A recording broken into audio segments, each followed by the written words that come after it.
ساتوی پسرو وینو دا د شهیدانو کور دا د باتورانو کور دا د باتورانو کور دا د باتورانو کور دا د باتورانو کور ساتوی پسرو وینو دا د شهیدانو کور دا د باتورانو کور دا د باتورانو کور دا د باتورانو کور دا د باتورانو کور د لوی څښتن تعالی په نامه سلامونه ستړي مسئ د بلخ د ملي تلویزیون قدرمنو ولیدونکو او اوریدونکو د دې مهال خبرونو ته موزه عبدالرحمن عاطف هرکلی کوم.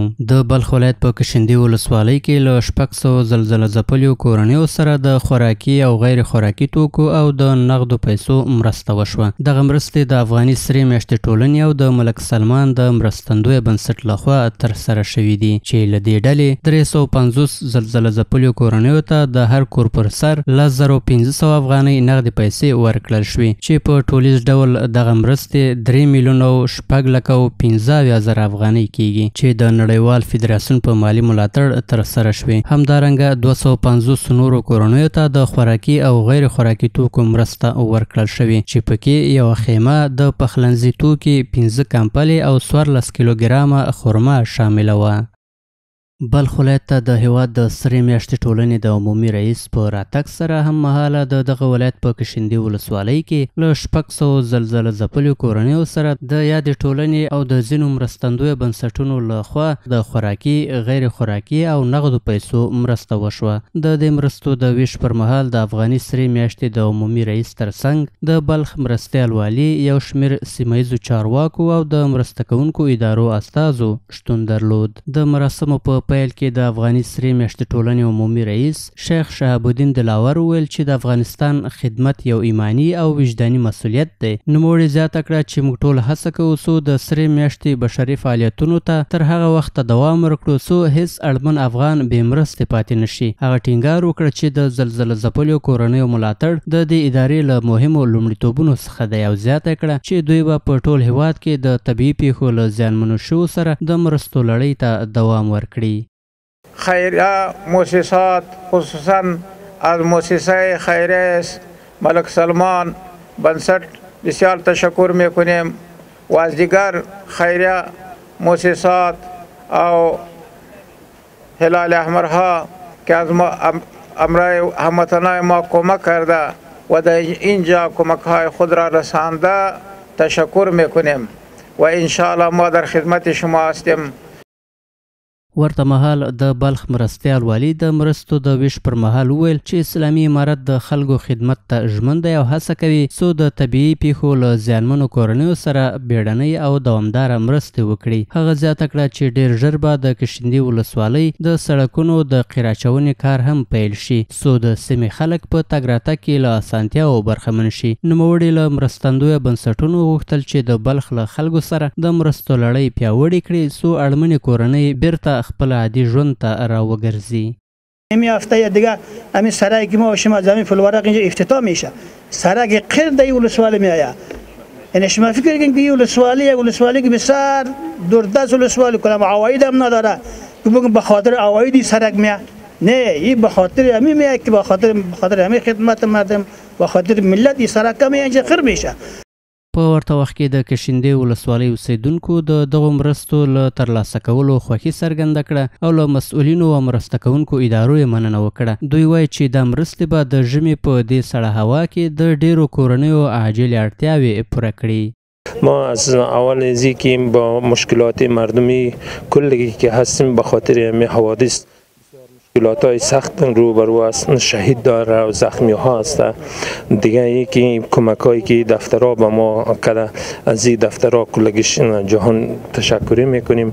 برای ما یکی در نقده و دیگه وسایل دای باشه که مردمی مشکلات دیده رفع روزگاری خود شوه که زمستان است. بسیار خوش هستیم، تشکر از کمک هایتان، بسیار خوش هستیم. سای ما این همین وادر یک 5 دانه کمپل است و دیگه یک چیزا خونه چی است، یک ظرف خانه است و دیگه یک دانه خیمه است.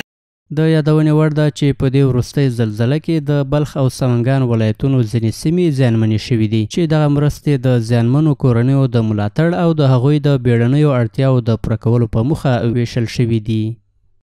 د بلخ ولایت د پیښو پر وړاندې د چمتووالي ادارې د خپلو مرستو پر دوام یو ځل بیا په مزار شریف ښار کې څه باندې 200 زلزله ځپلیو او بېوزلو کورنیو ته د خوراکي او غیر خوراکي توکو مرسته وکړه.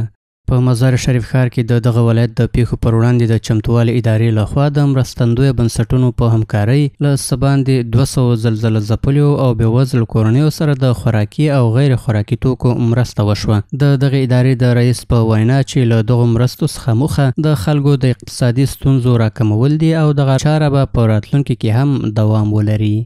دا تقریبا نن توضیح چې ده د داخل د شهر د اطرافو د نواحیو د دغه کم په زلزله کې چې متضرر شوي دغه کسانو ته دا توضیح ده. تقریبا تعداد دغه کورو 202 کورونه دي. نو په دغه موادو کې غوړي دي، کمپلان دي او دال دي، داسې نور د اشپزخانې شیان دي. نو دغه مواد چې دا ته یې ویني دغه مواد ګرده پکښې کې دي. ورته مهال یو شمېر هغه کورنۍ چې له دغو مرستو څخه برخمنې شوي دي د بلخ ولایت د پیښو پر وړاندې د چمتووالي ادارې له یاد اقدام څخه ستاینه کوي او د ورته لا زیاتو مرستو غوښتنه کوي. خوشحال هستیم که امروز از کمک‌های کیفی جانب شما ما به مرتفع شدیم، گرفتیم و باز آینده ما کوشش میکنیم که با ما مردم همین کمک برسونه. خانه مانای کل چیزای ما بیرون شده. تجارای ما میخوایم که دما رسیدگی خانه کنه، دما کمک خانه برسونه. ما این نیازمند هستیم، نداریم دیگه برشکن و نداریم چیزی نداریم. فقط ما خودم هم هستیم پای مایی به قدر راست نمیشه. یا برشی مایی ما ساله است، مایی بس چیزی خوردن ندارم، 7 نفر ناخور هستیم. د یادونې وړ ده چې په بلخ ولایت کې بېوزلو او زلزله ځپلیو کورنیو ته د بشرپاله مرستو د ویش لړۍ لا هم دوام لري. د بلخ ولایت د بدني روزنې او سپورت ریاست مسؤلینو د دغه ولایت د وزلوبې فدراسیون د رهبرۍ نوی پلاوی وټاکه. د دغه ټاکنې په ترڅ کې اسماعیل ملازاده د رئیس، ظریف ګران د لومړي مرستیال او فردین زرګر د دغه فدراسیون د دویم مرستیال په توګه معرفي شول.